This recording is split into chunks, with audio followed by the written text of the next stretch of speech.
terkait aduan yang lagi marak hari ini soal honorer karena baru saja pelaksanaan seleksi P3K, hampir juga kami setiap hari menerima aduan. Memang modusnya bermacam-macam, Kang Dede. Misalnya tahun sebelumnya mereka bisa ikut seleksi, tetapi tiba-tiba tahun ini datanya dihilangkan, atau tidak bisa ikut seleksi karena datanya tidak ada. Atau hal yang kedua, dia sudah pernah ikut seleksi, tetapi sudah lulus, bahkan tidak dikasih formasi yang tempat seharusnya mereka mendapatkan itu. Nah, kadang-kadang memang kami sudah menemukan anunya, Kang Dede, memang BKD daerah juga banyak yang nakal.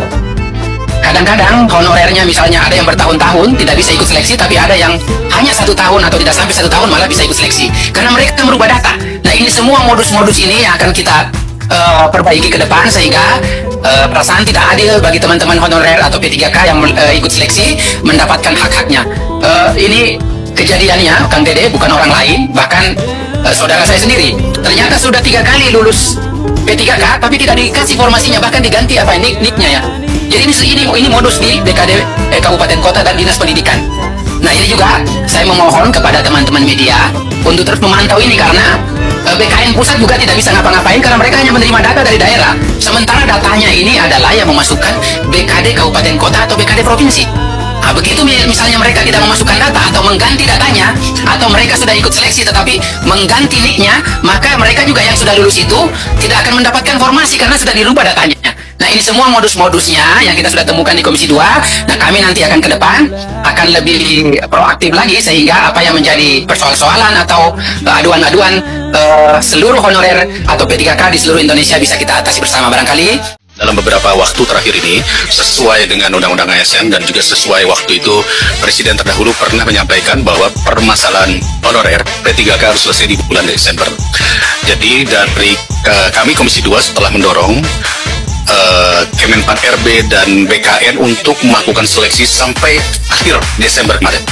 Dan sudah disampaikan ada 1,7 juta yang sudah melakukan seleksi, masih ada 400.000 yang belum lolos. Jadi 1,3 itu kemarin sudah dikatakan sudah berhasil melewati seleksi. Ternyata isu terbesar itu adalah pengajuan dari pemerintah daerah dan kementerian lembaga terhadap formasi itu masih belum optimal. Itu sebabnya kami mendorong kembali agar Kemenpan RB dan BKN melakukan seleksi gelombang kedua. Seleksi gelombang kedua adalah perpanjangan dari penyelesaian di bulan Desember ini akan dilakukan di bulan mungkin sekitar Maret atau April. Mengapa demikian? Karena ternyata yang kemarin masih banyak kawan-kawan dari honorer atau P3K ini yang bingung masuk ke formasi yang apa. Karena kadang-kadang ada yang disebut linearitas. Jadi artinya lulusan ini harus masuk ke sini. Nah, sementara konsep kita saat ini adalah siapapun ketika dia sudah bekerja, mengajar, apalagi kalau kami dulu memperjuangkan gurunya misalnya, itu dia harus masuk dulu, harus masuk database dulu sistem. Dan ini yang kami perjuangkan bahwa ini harus selesai di gelombang kedua di Maret-April ini. Nah, ini menjadi penting karena sebagaimana kita ketahui kemarin pilkada langsung baru saja terjadi.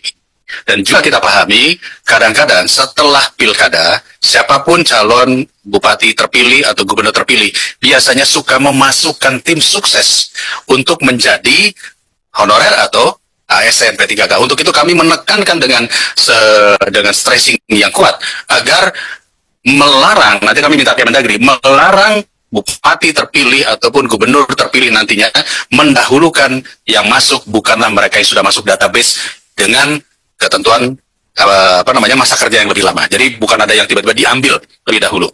Itu yang pertama yang perlu kami stressingkan. Yang kedua, sedangkan kita lagi prihatin, kami tekor penerimaan karena BBH belum disampaikan kewajiban atau hak kami BBH belum disampaikan, sehingga 7.000 Laskar Pelangi itu terancam tidak punya gaji. Ada yang bilang bahwa banyak silvanya pemerintah kota. Itu internal kami. Mau silva, mau silvi, itu urusan kita. Karena silva itu, misalnya pekerjaan-pekerjaan yang tidak lanjut, itu langsung. Itu silva itu bukan dikasih pindah-pindah, tidak. Itu cuma dipindahkan tahun. Ini tidak ada hubungannya. Jadi hubungannya yang jelas adalah DBH tidak terbayarkan. 7.000 Laskar Pelangi terancam berhenti. Seharusnya yang dijelaskan itu kenapa DBH tidak ya. Harusnya DBH kenapa tidak dibayarkan? Itu kan hak.